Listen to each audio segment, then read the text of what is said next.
हाँ जी, good morning ninth class. How are you all? I hope you all are fine.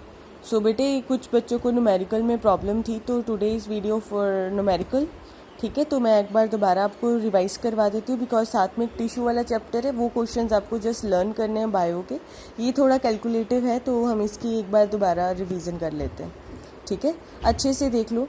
Sodium carbonate and ethanoic acid, sodium ethanoate carbon dioxide water, ये मैंने आपको पहले भी बताया था लॉ ऑफ कंजर्वेशन मास के अकॉर्डिंग। ये बेटे रिएक्टेंट होते हैं। ठीक है, जो एरो की इधर होते हैं, जो रिएक्ट करते हैं, दीज आर रिएक्टेंट। और रिएक्टेंट को जब प्रोडक्ट आता है तो ये आते हैं उसके प्रोडक्ट्स। ठीक है, तो इनकी जो दोनों को प्लस करने के बाद 11.3 आ रहा है। ठीक है, टोटल मास ऑफ रिएक्टेंट। तो प्रोडक्ट को प्लस करने के बाद भी 11.3 ही आना चाहिए। अगर ऐसा नहीं आता, इट मीन्स कि आपका लॉ ऑफ कंजर्वेशन मास जो है वो एप्लीकेबल नहीं है इसके ऊपर, और आपका क्वेश्चन रॉन्ग हो गया। ठीक है, दोनों का जो मास है, जो वेट है, वो बिल्कुल बराबर आना चाहिए, because according to the law energy या एटम या mass can neither be created nor be destroyed. वो ना ही बन सकता है ज़्यादा, ना ही वो ख़त्म होता है। मतलब प्रोडक्ट ना तो इंक्रीज़ होगा, ना ही वो डिक्रीज़ होगा। जितना रिएक्टेंट देंगे उतना ही प्रोडक्ट भी आएगा। क्लियर? और सेकंड क्वेश्चन था बेटा, हाइड्रोजन और ऑक्सीजन की हमें रेशो बताई हुई है 1:8:1, और इसका 8 रेशो इसलिए इन्होंने लिखा हुआ है, जैसे मैं आपको सॉल्व करके बताती हूँ। हाइड्रोजन का एटॉमिक नंबर 1 एंड ऑक्सीजन का एटॉमिक नंबर 8, तो that is why hydrogen and O2 की जो है वो रेशो इन्होंने 8 दी हुई है।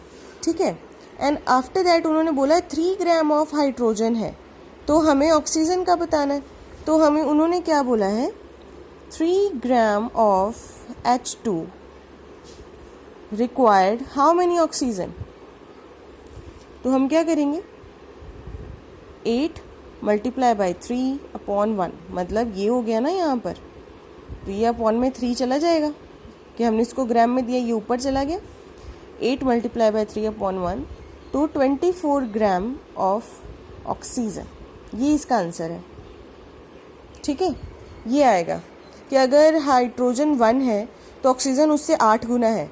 अगर ऑक्सीजन 3 हो गई तो ऑक्सीजन को 3 से मल्टीप्लाई कर दो, तो 24 आ जाएगा। सिंपल है, न्यूमेरिकल तो कुछ प्रॉब्लम नहीं है, कैलकुलेटिव ही है जस्ट। ठीक है, और इसके बाद बेटा बच्चे पूछ रहे थे कि आपने फॉर्मूलाज, यस फॉर्मूलाज बताना है। ये मॉलिक्यूलर फार्मूला मैंने आपको बताना है बेटे। मॉलिक्यूलर फार्मूला सबसे पहले मैं हाइड्रोजन का, मॉलिक्यूलर मास हाइड्रोजन का बताऊंगी। ठीक है, हाइड्रोजन का एटॉमिक नंबर कितना होता है, 1, और ये इसके एटम दिए हुए हैं, मल्टीप्लाई बाय 2, तो ये आ जाएगा 2 म्यू। ठीक है, ये एक सिंपल हाइड्रोजन गैस का हो गया। अगर ऑक्सीजन का निकालेंगे, O2 का निकालेंगे, ऑक्सीजन का एटॉमिक मास कितना हुआ, और एटॉमिक नंबर हो गया उसका 8, और मास उसका डबल होता है 16 मल्टीप्लाई बाय 2, तो ये इसका आंसर आ जाएगा 16 2 ज़ा 32। ठीक है ना। अब ये तो हो गई सिंगल एटम की बात। अब हम एक और एटम, जैसे हम CO2 का निकालते हैं, सपोज इक्वल टू लगाएंगे, कार्बन का एटॉमिक नंबर कितना होगा 6, और इसका डबल कर दो एटॉमिक मास 12।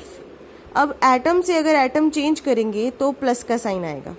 ठीक है, फिर जो इसका मॉलिक्यूलर, जो इसने दिए हुए मॉलिक्यूल वो, और ऑक्सीजन का कितना आ जाएगा, 8 है तो उसका एटॉमिक नंबर क्या होगा 16। ठीक है, अब इसको सॉल्व कर लो, 12 प्लस यहाँ पर कितना आ जाएगा 32, और इनको सॉल्व कर लेंगे 44 म्यू इसका आंसर, मतलब ये म्यू है बेटे, यू। क्लियर हो गई बात? इस तरह से करना है हमें। और रही बात एटॉमिक मास की, जिन बच्चों को नहीं पता तो आपको एटॉमिक नंबर ज़रूर याद करने पड़ेंगे, क्योंकि अप्रॉक्सीमेट सारे जो एलिमेंट हैं उनके जो एटॉमिक मास हैं वो उनके डबल ही होते हैं। ठीक है, अगर हम हायर पे जाएंगे, जैसे अब सोडियम है, सोडियम का एटॉमिक नंबर कितना होता है 11, बट उसका एटॉमिक मास जो है वो 23.3 समथिंग है, मतलब यहाँ 23 लगा लेते हैं हम लोग। तो होना तो 22 चाहिए, बट 23 आता है। तो नेवर अपार्ट, क्योंकि अभी आपका जस्ट स्टार्टिंग है, तो कई बार ऐसे एटॉमिक नंबर आपको साथ में ब्रैकेट में गिवन भी होते हैं। क्लियर? फिर हम एक नेक्स्ट मॉलिक्यूलर मास निकालेंगे C2H4 का, या C2H6 का निकालते हैं, इथेन का। ठीक है, अब कार्बन है, कार्बन का एटॉमिक नंबर कितना हो गया 6, एटॉमिक मास कितना हो गया 12, तो 12 2 है एटम, तो मल्टीप्लाई कर दो। अब एटम चेंज हो रहा है, कार्बन से हाइड्रोजन आ रहा है, तो प्लस का साइन लगा दिया। ठीक है, हाइड्रोजन का एटॉमिक मास आएगा 1 और इसके कितने हैं मल्टीप्लाई बाय 6। क्लियर? तो 12 2 ज़ा 24 प्लस 6 1 ज़ा 6, तो इसका आंसर आ जाएगा 30। क्लियर हो गई बात? और वही अगर हम निकालेंगे CH3OH, ठीक है, तो इसका निकालेंगे हम। कार्बन का एटॉमिक नंबर 6, एटॉमिक मास कितना है 12, ठीक है। तो हम इसमें कुछ मल्टीप्लाई नहीं करेंगे क्योंकि इसका कोई भी आइटम दिया नहीं हुआ, 12 डायरेक्ट लिख दिया। फिर आइटम चेंज हो रहा है, प्लस का साइन लगाएंगे। अब यहाँ पे 3 दिया हुआ है, हाइड्रोजन का मास 1, फिर आइटम चेंज होगा, प्लस का साइन लगाएंगे। ऑक्सीजन का एटॉमिक नंबर 8 और एटॉमिक मास कितना हो जाएगा 16, तो 16 लिखेंगे खाली क्योंकि इसके साथ कोई भी मल्टीप्लिकेशन नहीं है। फिर लगाएंगे प्लस का साइन और क्योंकि एटम चेंज हो रहा है तो हाइड्रोजन आ जाएगा 1, ठीक है। अब इनको सॉल्व कर लेंगे, 12 प्लस 3 प्लस 6 प्लस 1, अभी हो जाएगा 12, 6 3 9 और ये 10, तो इसका आंसर आ जाएगा हमारे पास 22। क्लियर है? ये बेटे इस तरह से करने हैं हमने न्यूमेरिकल्स, कोई ज़्यादा मुश्किल नहीं होता।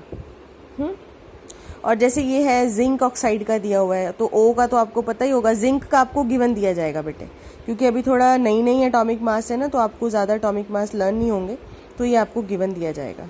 और दूसरा आता है नंबर ऑफ सी, ये आएगा if 1 mole of carbon atom weigh 12 gram, ठीक है, तो what is the mass of 1 atom of carbon. तो ये इसका 1 नंबर ऑफ, अगर नंबर ऑफ मोल्स की बात आती है तो ना, तो ये एवोगैड्रोस नंबर को हम मल्टीप्लाई करते हैं हर जगह पे, बट उन्होंने 1 मोल ऑफ कार्बन दिया हुआ है जबकि उसका वेट कितना है हमारे पास 12 ग्राम। तो मास of 1 mole of carbon atom upon number of carbon atom, तो 12 ग्राम अपॉन 6.022 इंटू 10⁻23, इनको डायरेक्ट डिवाइड कर देंगे तो ये आंसर आ जाएगा। इसमें कुछ नहीं करना, जस्ट हमने एक फॉर्मूला लगाना है। क्लियर? और नेक्स्ट भी बेटे इसी तरह से ही है, बल्कि ये थोड़ा ज़्यादा ईजी है। Which has more number of atom 100 gram of sodium और 100 gram of iron. Number of atom in given mass upon gram atomic mass multiply by Avogadro's number. Given mass 100 दिया हुआ है हमें सोडियम का, और एटॉमिक मास ग्राम में कितना आ जाएगा 23, क्योंकि एटॉमिक मास ऑफ सोडियम है 23 और ये गिवन मास है, ये एटॉमिक मास है, और एवोगैड्रो से मल्टीप्लाई कर देंगे तो ये आंसर आ जाएगा। फिर आयरन की बात करेंगे तो ये हो जाएगा, आयरन भी 100 ग्राम दिया हुआ है, given mass upon atomic mass, तो इसका एटॉमिक मास 56 हुआ, एवोगैड्रो से मल्टीप्लाई कर देंगे तो ये इसका आंसर आ जाएगा। सो दोनों में से किसके पास एटम्स ज़्यादा है? सोडियम के पास। सो 100 gram of sodium has more number of atoms. Clear हो गई बात? हाँ जी। और अब एक दोबारा चैप्टर एंड का क्वेश्चन आता है। 0.24 ग्राम sample of compound oxygen and boron was found in analysis to contain 0.096 of boron and 0.144 gram of oxygen. Calculate the percentage composition in the compound of weight. Mass of compound 0.24, जो total उन्होंने मास of compound दिया हुआ है 0.24 हमें given है, boron का मास 0.096 हमें given है, और मास ऑफ ऑक्सीजन हमें गिवन है। हमें पहले परसेंटेज ऑफ बोरोन निकाल देनी है, फिर परसेंटेज ऑफ ऑक्सीजन निकाल देनी है। ये बेटे सिंपल बात है कि जैसे अगर आपको टोटल मार्क्स अगर आपके 400 आए हैं 600 में से, तो आपको सिर्फ अगर मैथ्स की परसेंटेज निकालनी है तो बिल्कुल वैसा ही है। इसमें परसेंटेज ऑफ बोरोन निकालेंगे, mass of boron upon mass of compound multiply by 100। Percentage of oxygen निकालेंगे, mass of oxygen upon mass of compound multiply by 100। तो अब इसमें देखो परसेंटेज की बात हो रही है ना, बोरोन की परसेंटेज 40% आई है और ऑक्सीजन की 60% आई है। अगर आपको क्रॉस चेक करना पड़े ना कि हमारा आंसर सही आया या नहीं, तो आप परसेंटेज को ऐड करके देख लो 100 बन रहा है, क्योंकि परसेंटेज तो हमेशा 100 में से ही दी जाती है। तो अभी 60 और 40 को ऐड करेंगे तो 100 ही बनेगा। इट मीन्स कि ये हमारा आंसर जो है वो ठीक है। क्लियर? अब नेक्स्ट इसमें फिर से लॉ ऑफ कंजर्वेशन की बात आ रही है। Carbon plus oxygen is equal to CO2। Carbon का 12 ग्राम और ऑक्सीजन का 32 ग्राम, और दोनों का मिला के 44 ग्राम आ जाएगा। मतलब ये देखो 12 प्लस 32 दोनों को मिलाया कार्बन डाइऑक्साइड, ये आ जाएगा 44। और उसी तरह से जो हमारे पास गिवन मास दिया हुआ है, कार्बन अगर 3 ग्राम है, ऑक्सीजन अगर 8 ग्राम है, तो दोनों को ऐड करेंगे तो 11 इसका आंसर है। Simple is that. ये लॉ ऑफ कंजर्वेशन की बात है बेटे। नेक्स्ट आएगा हमारे पास what are polyatomic ion, give example. Polyatomic ion क्या होते हैं? A group of atom carrying a net positive और negative electric charge is called polyatomic ion.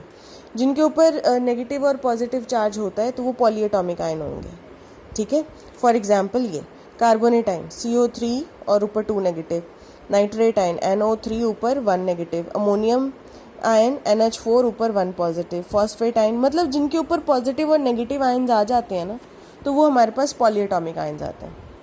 Clear? अब ये देखो, हाँ ये एक अच्छी बात है, chemical formula of the following, magnesium chloride, calcium chloride, इसका मैं फार्मूला आपको बता के करके बताती हूँ। अब मैग्नीशियम क्लोराइड निकालेंगे हम बेटा, मैग्नीशियम उसका एटॉमिक नंबर कितना आ जाएगा 12। मैग्नीशियम क्लोराइड बताना है तो क्लोरीन का एटॉमिक नंबर कितना आ जाएगा 17। मैग्नीशियम है, इसकी शेल में इलेक्ट्रॉन डालो 2, फर्स्ट शेल में सिर्फ 2 इलेक्ट्रॉन आ सकते हैं, सेकंड शेल में सिर्फ 8 आ सकते हैं, थर्ड में भी 8 आ सकते हैं, पर हमारे पास बचे कितने, 2 8 10 हो गए और एक 2, टोटल 12 हो गए मैग्नीशियम के। अब क्लोरीन में क्या आएगा, सबसे पहले 2 फिल हो गया, 8 फिल हो गया, लास्ट में आ गया 7। ठीक है, तो मतलब मैग्नीशियम के पास कितने हैं आउटर मोस्ट शेल में इलेक्ट्रॉन 2, और क्लोरीन के पास आउटर मोस्ट शेल में कितने चाहिए इसको 1, क्योंकि 8 कंप्लीट होना चाहिए ना इसका, तो इसकी हम क्रॉस मल्टीप्लाई कर देते हैं बेटा। तो मैग्नीशियम को 1 के साथ मल्टीप्लाई करेंगे तो Mg रह जाएगा, Cl को 2 से मल्टीप्लाई करेंगे तो Cl 2 हो जाएगा। अब मैग्नीशियम ने डोनेट कर दिया ना, तो ये 2 पॉजिटिव है और क्लोरीन 1 नेगेटिव है, क्योंकि वो 2 इलेक्ट्रॉन है वो दे सकता है और क्लोरीन को 1 इलेक्ट्रॉन चाहिए, तो हमने दोनों की वैलेंसीज लिख दी, क्रॉस मल्टीप्लाई कर दिया और आंसर आ गया। ठीक है, अब उसके बाद अगर हम बात करें कैल्शियम कार्बोनेट की, क्योंकि बच्चों को यही प्रॉब्लम आती है थोड़ी, कैल्शियम कार्बोनेट के लिए बेटे कैल्शियम CaCO3, Ca का कितना होता है वैलेंसी इसकी 2 पॉजिटिव, आज आप इसके एटॉमिक नंबर से देख लोगे। और कार्बोनेट कैसे लिखते हैं हम, CO3 2 नेगेटिव। ठीक है, मतलब यहाँ पर भी 2 नेगेटिव आ जाएगा, तो हम क्या करेंगे, तो ये क्रॉस मल्टीप्लाई हो जाएगा इधर से, Ca भी 2 पॉजिटिव है, CO3 2 नेगेटिव, मतलब इसका भी 2 नेगेटिव हमने इधर लिख दिया, तो ये क्रॉस मल्टीप्लाई कर देंगे, Ca के पास भी 2 आ गया और CO3 के पास भी 2 नेगेटिव आ गया। अब हम क्या करेंगे, 2 से 2 कैंसिल, क्योंकि पॉजिटिव है और ये नेगेटिव है, तो ये सिंपल बन जाएगा CaCO3, चाहे हम इस तरह से लिख सकते हैं, तो ये इसका फॉर्मूला बन जाएगा बेटे। ईजी है, जस्ट आपको क्रॉस मल्टीप्लाई करना है और कुछ नहीं। ठीक है, आफ्टर दैट हमारे पास है क्विक लाइम का formula, CaO and hydrogen bromide. ये जस्ट आपको फॉर्मूलाज जो है, आगे मॉलिक्यूलर मास आ गए हैं, आपको जस्ट लर्न करने हैं और कुछ नहीं, और ये भी इसके गिवन मास है। जस्ट ट्राई ऑन दैट कि जैसे 1 मोल ऑफ नाइट्रोजन आइटम दिया हुआ है, तो 1 मोल ऑफ नाइट्रोजन आइटम, तो 1 कितना होगा, नाइट्रोजन का एटॉमिक मास कितना होगा 14, और 1 है तो 1 मल्टीप्लाई बाय 14, तो 14 ग्राम आंसर आ गया। नेक्स्ट आ जाएगा 4 मोल ऑफ एल्यूमिनियम आइटम, तो एल्यूमिनियम का एटॉमिक मास है 27, तो 27 को 4 से मल्टीप्लाई कर देंगे तो हमारा आंसर आ जाएगा डायरेक्ट। ठीक है, उसी तरह से 10 मोल ऑफ सोडियम सल्फाइड, पहले हम सोडियम सल्फाइड का बेटे मॉलिक्यूलर फार्मूला निकालेंगे 1 to 6, उसको 10 से मल्टीप्लाई कर देंगे तो ये आंसर आ जाएगा। बस ये इन्होंने ग्राम्स में दिया हुआ है, ये देखो ये इन्होंने ग्राम्स में दिया हुआ है 1260, इसको केजी में निकालेंगे तो 1000 से क्या करेंगे डिवाइड, तो ये 1.26 हो गया। ईजी है, ठीक है, जस्ट आप एक बार ट्राई करो, ये सिंपल है, जैसे हमने उसकी परसेंटेज निकाली थी, इसमें भी हमने वैसे ही काम करना है, given mass upon molecular mass, given mass upon molecular mass, given mass upon molecular mass, answer आ जाएगा। ये भी डायरेक्ट हमें मल्टीप्लिकेशन करनी है। So numerical is very easy in 9th class. 9th class में न्यूमेरिकल बहुत ही ईजी होते हैं। ठीक है, तो आप जस्ट रिवाइज करो अपना, फिर भी कुछ प्रॉब्लम आती है then please send a voice message on my number. Okay, thank you बेटा।